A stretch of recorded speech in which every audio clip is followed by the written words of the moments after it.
Techno update. Subscribe now.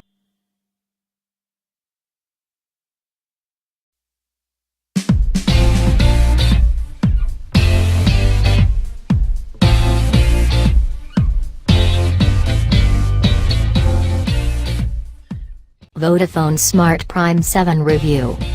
Design and build. While the Smart Prime 7 looks very similar to its predecessor, there are a few small design tweaks to be aware of.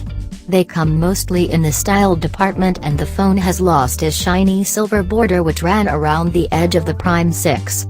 Instead, the edge is a stylish gunmetal gray color with a brushed look, which we prefer.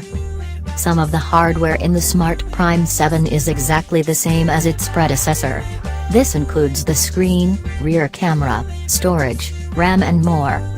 Let's tackle the main thing that's changed first then, which is the processor. While the Prime 6 was powered by a Qualcomm Snapdragon 410, the new Prime 7 uses a Snapdragon 210. While the model number is lower, we'd hoped the newer chip would perhaps be level on performance.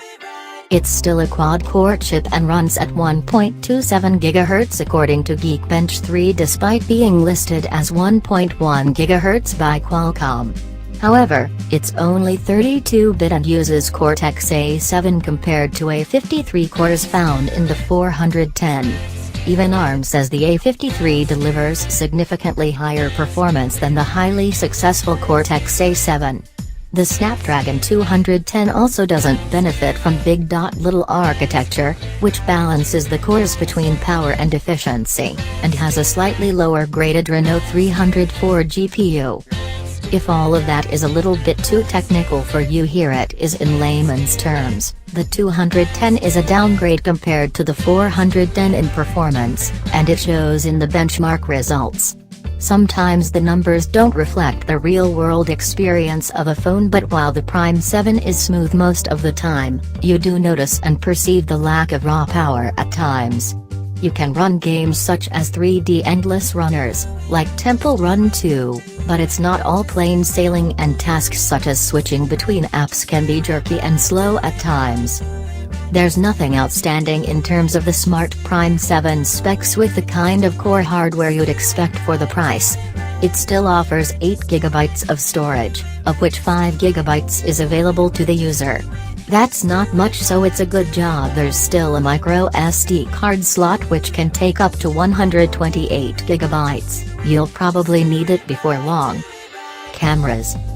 The main camera of the Smart Prime 7 is still an 8MP sensor with a single LED flash. The camera app is easy to use, and you can quick launch the front camera by double pressing the volume up button. There are different shooting modes including scene, smile, panorama and multi-exposure. There's even a manual mode if you want to control things like white balance, exposure and ISO. Software and apps. As we'd expect from any smartphone launching in 2016, the Smart Prime 7 comes preloaded with Android 6.0 Marshmallow. That's the latest version of Google's mobile operating system until Android 10 is released later this year.